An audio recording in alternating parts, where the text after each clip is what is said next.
morning, students.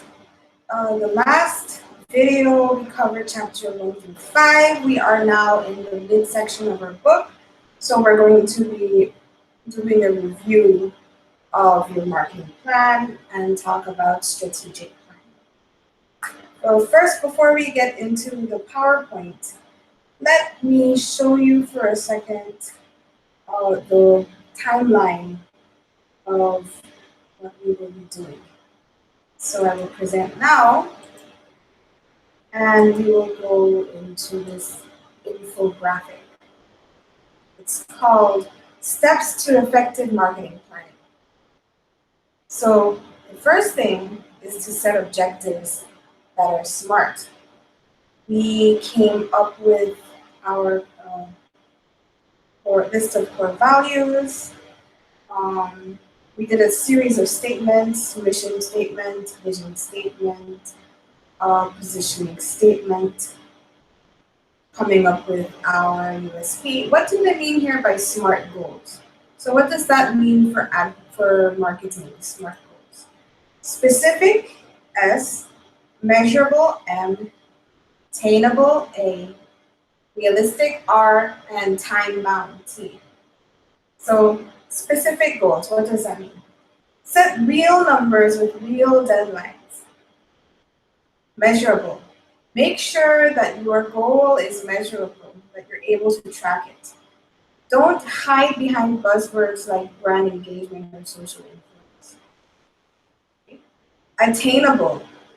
Work towards a goal that is challenging but possible.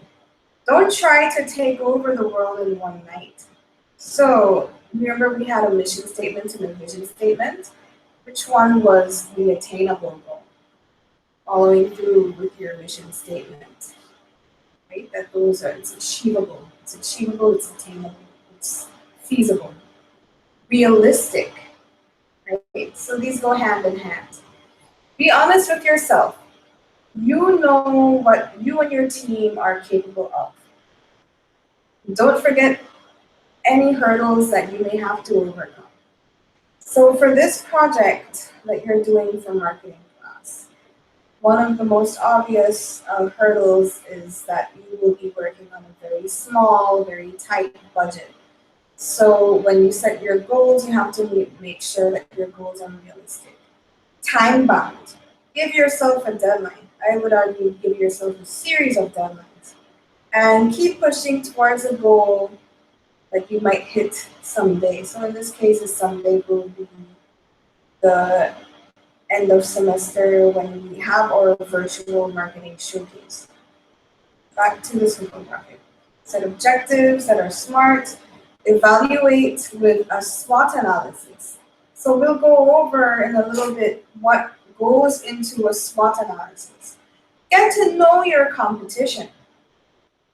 And Belize has a distinct advantage of a very small population size, and you will clearly be able to identify your competition in such a small market environment. And the next step is talking about your brand identity. Establish your company personality.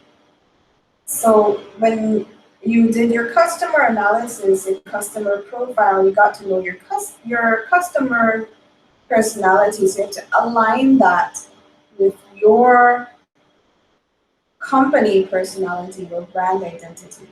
And then you identify key target audiences.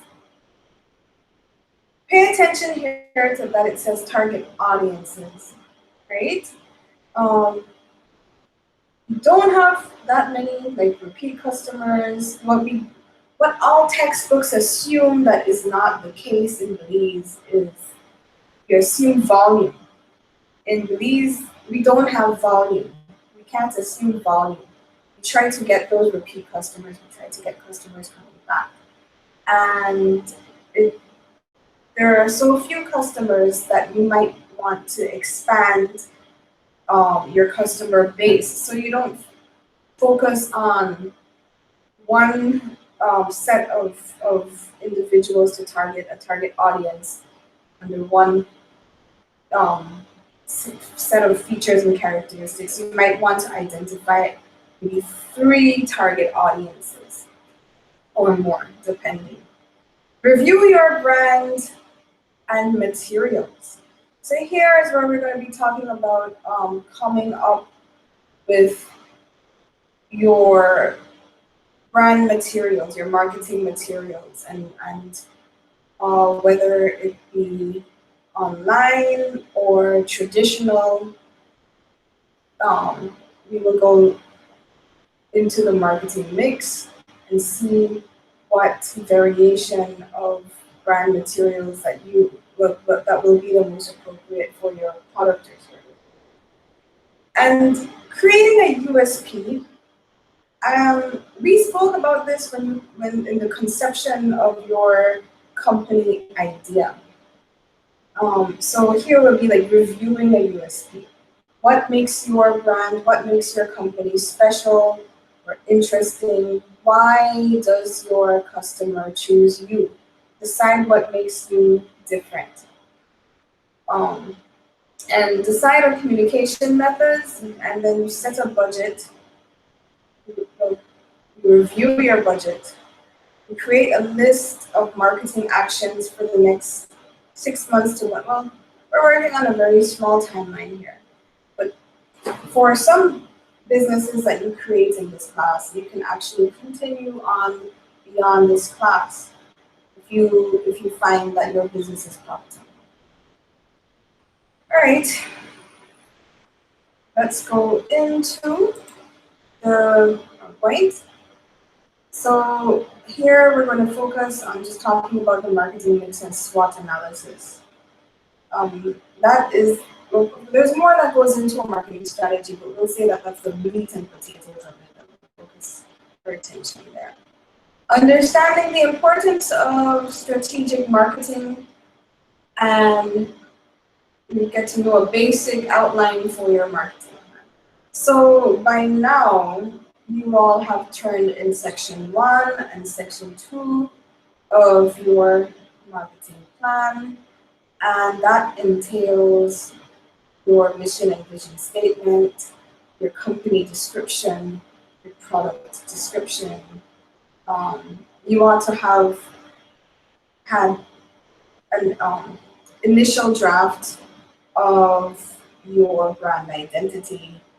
You did your survey. You were able to identify your target audience, and you get some knowledge of your company base. You've gone around to do some comparison shopping and taken a look at your competition, and you started making your marketing materials. So that's where you are at this point. Strategic planning. The managerial process of creating and maintaining a fit between the organization's objectives and the resources, and well, this got cut off here, and the evolving industries. The goal of strategic planning is long-term profitability and growth. So that's the goal. But even though you're doing this plan for this project, but we imagine that your business continues. And well, I'll skip ahead to this slide because I think this is very important. Is that you are writing your marketing plan with purpose. It's not just a like exposition that you usually would do for a research project or for a school. Everything in there, in your marketing plan, especially when it comes to the part of your marketing plan that you talk about, strategy is purpose-driven. That you're actually putting that down there in order to use it.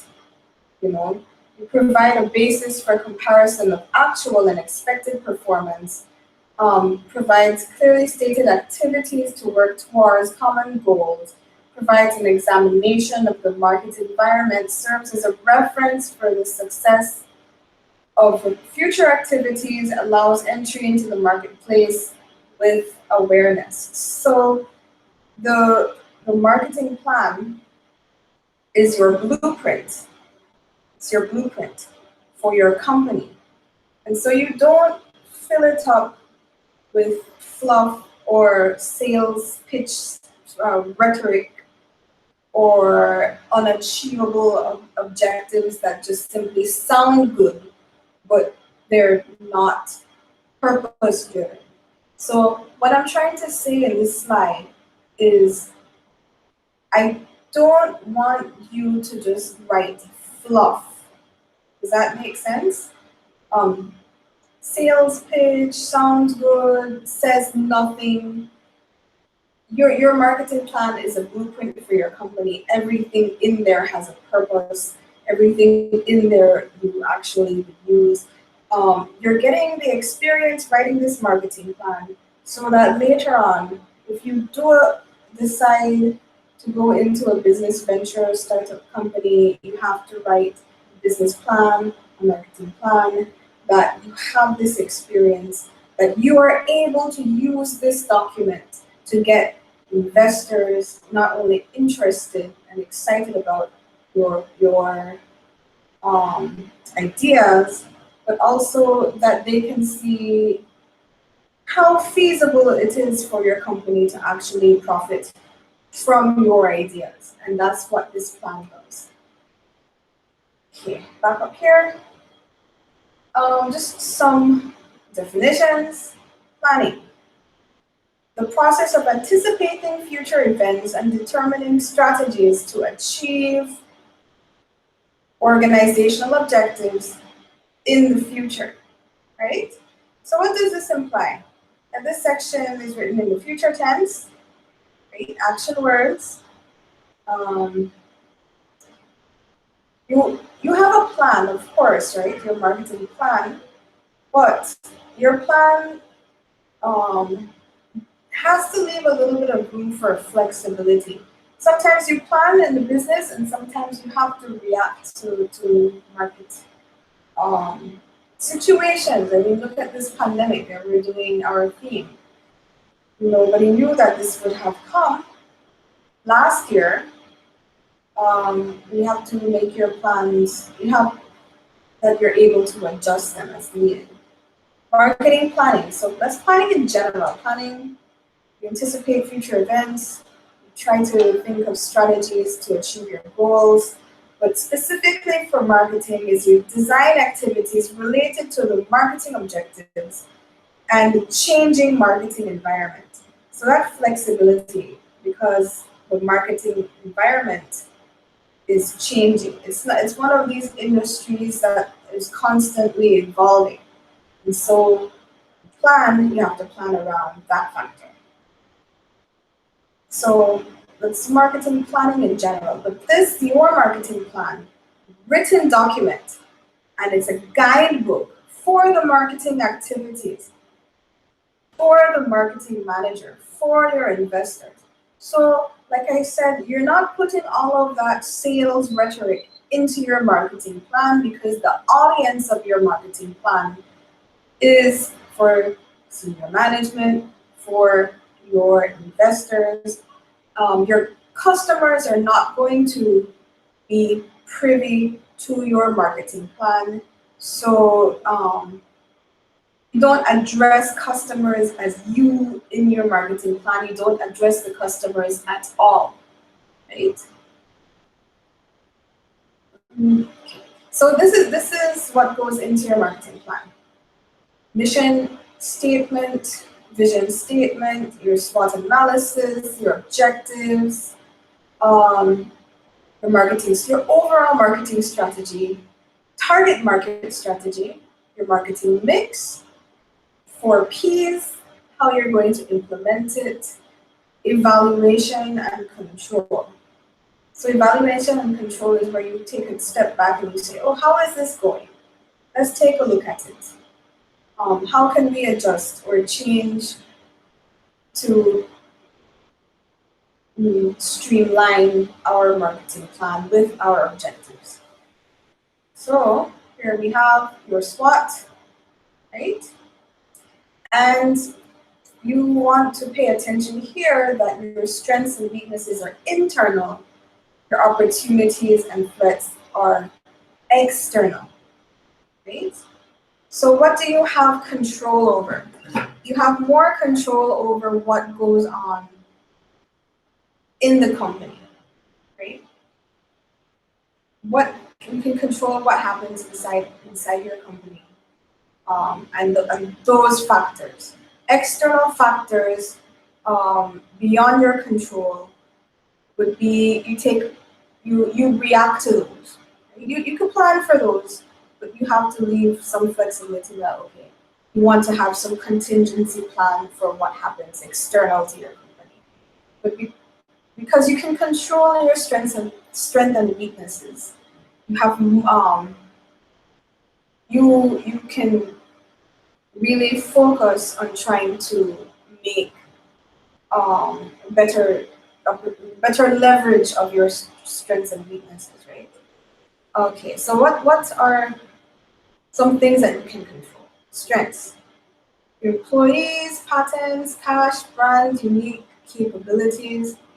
But it depends, right? There's your strengths and weaknesses, opportunities and threats. These change industry by industry, and there's a lot of factors that can go into it, right? Maybe we can talk about some well-known. We can compare this to Marie Sharps, for example. Strengths and weaknesses, right? So what are some strengths and weaknesses in the company? Um, Weaknesses, for example, these are types of weaknesses for an example. Outdated technology, employee skill gaps, high operating costs. Marie Sharps, right? What are some of her strengths? Customer loyalty is a strength. Um, a relatively long established brand for Belize, right? That um, they've established their brand, a very strong brand. That's strength. Um, Another strength would be that they have developed their product line, and so that they have the variety of products. That's another strength, right? That their product line extension appeals to many Belizeans. That they're now becoming recognizable all over the world. That's a strength. Weaknesses, weaknesses, not weaknesses in their company. Weaknesses, not competition as a weakness. That's a threat. So weaknesses within their company. That perhaps they had to downsize due to COVID-19. They have less employees. They're functioning at a smaller rate. Maybe they might not even have the product line that they used to have. They have to cut down a little bit. Employee skill gaps. Um, Maybe because they had to cut down their employees, or maybe like trying to get training for their employees is a weakness. Let's see. High operating costs definitely for Marie Sharps. Opportunities for Marie Sharps. Um, Underserved markets, new social trends, technological advances. Technological advances can be an opportunity for Marie Sharps. Selling online more. There's more e-commerce that they can leverage off of sites like Belize On, etc. They can get into other markets because there is more e-commerce post COVID-19. Opportunities. Mm, so she had one product that I don't see again like very often, but it was like travel a travel kit where they had little Marie Sharps, and they can do something more like that. Um, Threats, of course, is they used to buy Marie shops at the airport. There's less tourism. There are more competitors. Our economic downturn, right? And the economic downturn affects the whole thing. So not just it's an external threat, but then of course they have to adjust their internal based on that external. Government regulations. I don't think government regulations interferes too much with Mauritius' operation, but that's just an example of a threat that in Belize is a big issue because of all of the concessions and the way that the government tries to limit competition and there's collusion and that sort of thing. It's really bad for the economy, but politics, right? Okay, moving on. So when we try to understand our competitors' actions, we do this pest analysis, right? So we look at those external factors and we try to imagine what the big picture is in our competitive environment. And this involves political analysis, economic analysis, technological analysis, and social analysis. And even though on your grade for your marketing plan it does not include a pest analysis, it's still a good idea to understand the concept of a pest analysis. Some students in the past have included a pest analysis in their marketing plan, but because our marketing plan is such a small scale, we won't have to worry too much about things like government regulation and our product um, and the expansion of logistics and operations and how we can do that to meet a greater audience and that kind of thing. But you have to when you do the situation analysis in your marketing plan, you have to know about the situation of that industry that you are getting into. And so even though you don't do a full-fledged pest analysis, you do touch on some of its elements. So traditionally, the textbooks, we talk about the 4 Ps. Newer textbooks, we've expanded to 7 Ps, right? So original 4 Ps is people, place, price, and product. Now we have people, place, price, product, promotion, process, and physical evidence. So what are some examples of things that go into each of these categories? Right? People, your stakeholders. Customers can include customers, employees, social interactions, the relationship between all the stakeholders involved. Place, and place no longer only includes a physical geographical location because businesses are either a mixture of like click and mortar meaning you have both online and in person interaction.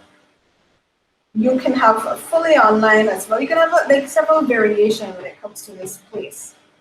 Or you might not even have a place at all in some kinds of services, right? But it's all about access. Can you access the product or service? And how can you do so? Location, now after COVID-19, you see more of delivery services and even electronic delivery. Okay? So these are some considerations that you need to make when you are coming up with your marketing plan. The price, right? So it's not just about looking at your operations cost and tacking on a little more or trying to copy your competitors' price. There's a little bit more that goes into price. And maybe if you've taken an economics course, you might know some of the theory when it comes to price setting. Um, so you can have different ways of setting your price. This is a class all on its own. Like if you had physical class, you have one class only on this.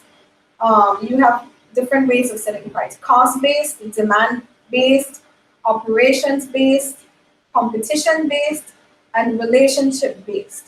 So there's no just like choose one of these ways of setting your price. You would have to do a combination. There's actually a kind of science that goes into setting the right price. And you also have to like remember the concept of value. So for example, if even if your operation cost is well, I don't want to use that word. If your operation cost is not like is not that high, it's not that high. So you just tack on a little bit more. But if your brand value is high, you can actually raise your price to a premium price, and like that ought to be one of your objectives, to build your brand so that you would be able to achieve this. In the past, in some marketing classes, some groups were able to do this, that their operating cost did not break the bank, but they were able to get a premium price for their product. You can consider that, right? Your product itself. You think about the product's features and benefits, um, the core competence of your product, what your product does well, and the product as a total package, what goes into the production of your product, how you can maximize the features and benefits of your product, and how you can customize your product to the needs of your customer, whether it is making your product very user friendly, whether it's appealing to the tastes and um, likes of your customer. There's something, for example, in the past they had all of these pink products marketed to women that they rose the price, which nowadays, like, I don't think too many customers care that much about having pink products. But that's just an example, right? That you see your customers' tastes, your customers' likes, and you kind of adapt your product to that, right? You tweak it to enter new market segments. Um, so maybe you might have a kids version, or maybe you might have some version of your product. Think about your shampoos, for example, right? They have kids shampoo, they have women's shampoo, they have men's shampoo, they have all kinds of different shampoos, but it essentially has the same formula. They're able to target different people just with that one product, right? Promotion. Internal marketing, direct marketing, advertising, other promotional methods. We see now more of digital marketing where you have the Google Analytics, and you pay very much attention to your search engine optimization. Start using social media to market your products, YouTube advertising, Facebook advertising, um, getting into like the promotional strategy has really expanded, right? Now we have things like AdWords and AdSense that help us to better target our audience. You see more mobile advertising these days. start to think about how you can build affiliations between your brand and other brands.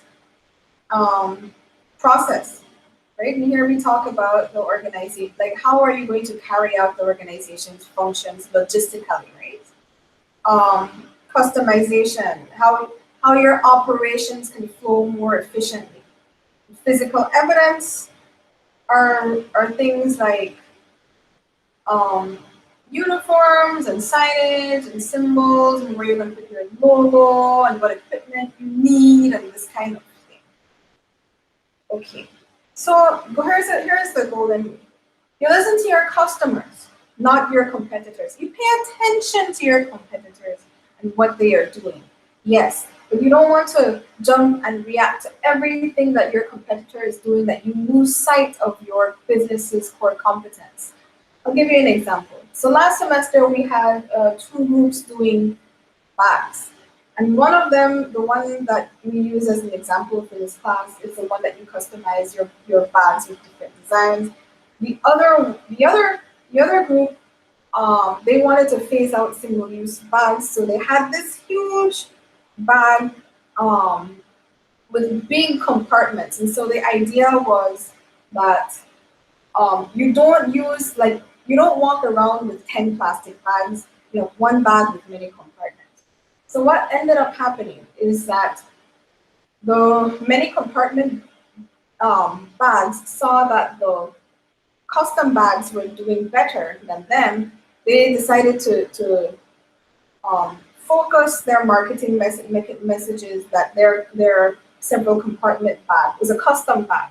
And so people forgot about the benefits of having those different compartments, right? You don't want to lose sight of what your business does well. And at the end of the day, it's your customers who have the best idea of what is good and what is bad about your services. And it's your customers who buy your products. For better or worse, it's your customers who keep you in business. So you focus on what your customer needs, you focus on what your customer wants. You think about it like, yes, you are in the race, but you are like a marathon runner that compares your own metrics, like how are you doing? Are you doing better? And like you have to bear in mind that people are at different companies are at different stages of the product life cycle as well. And they probably have other objectives. And so trying to like this thing that you get caught up with in business is like trying to like copycat your competitors. It's not a good thing, right? You pay attention more to your customers. So what makes a good marketing strategy, right? Knowing your target audience really well, being able to meet their objectives, to match your what you give your customers to what they need. And if you can match that really well, then chances of success are very high. So build your brand awareness. To build the awareness of your brand, to try to gain market share, to leverage on your unique selling proposition, your unique advantages, to have the right mix of activities, marketing activities to reach your target audience, and you have good communication with all your stakeholders. Okay. So some final words. As the field of marketing expands, so will the channels through which the marketing mix grows. It's important to know that a marketing mix can never be perfect due to the constant changes in supply and demand by consumers. And not only that, you have extenuating factors. And for example, this global pandemic was thrown to us this year. Like there's like anything can happen. Yes, you have a plan, but you ought to be flexible with your plan. So in order for a company to perform to its maximum potential, it has to be aware of where all the components of its marketing mix lies and how to effectively change them in order to adapt to the changes of the marketplace. So yes, you have a, and this is true for your daily lives as well. Those of you who are planners, you get disappointed when things don't go according to your plan. Well, you have to realize that yes, you have goals, um, you have made the blueprint, this marketing plan to achieve your goals or whatever your goals in your life may be. But um, being agile to change is one of the most important 21st century skill sets that you need to have. Critical thinking questions. This is just for you. Why is it important to remember the culture when developing a marketing plan, right?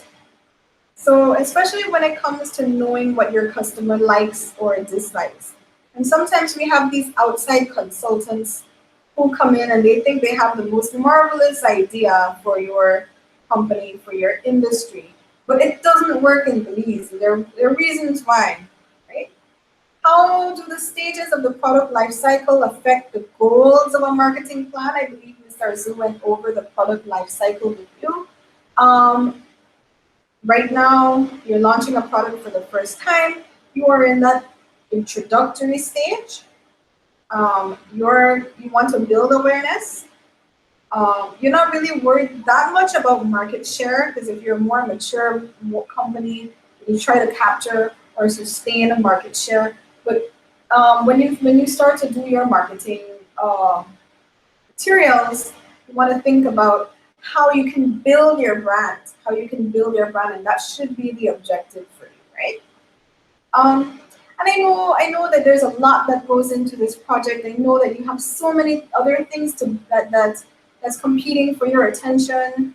But as long as you try to do a little bit every day, um, and it will work out for you. I know that even within your group work, there are challenges to meet. Um, well, like to need to physically like meet each other or meet each other online, but it can be done and it will be done, and we are here to support. We are here to help you. Um, Miss Cindy, Miss Arzu, myself. You can contact any one of us. You can ask for help. You have the rest of your group members. And I see some students are getting frustrated. Even like there's some students who are at the verge, like, man, I just want to throw in the towel with this marketing class. But I'll tell you, you'll feel so good about yourself when you finally complete this because I feel like this marketing class really brings you value. It brings you value when you get out there into the working world. If you work in the private sector, you will have to produce. You will have to, well, you can't, it's not like some government jobs where you sit down and you do paperwork. You have to produce. And some of you, when you've worked in call centers before, you know what I'm talking about. And you have to meet certain targets. You have to know how to manage your time. And this class helps you with that. I'll stop here. I made this video way too long for you. I'm really, well, sorry, not sorry about that. But of course, have questions, you let us know, and we will help you. Right? You got this. Okay, so I'll stop here.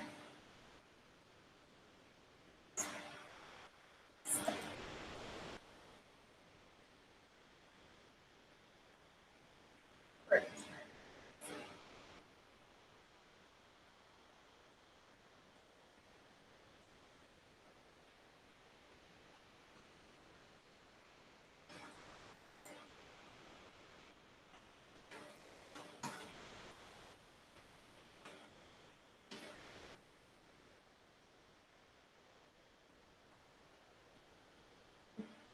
Drive my thread.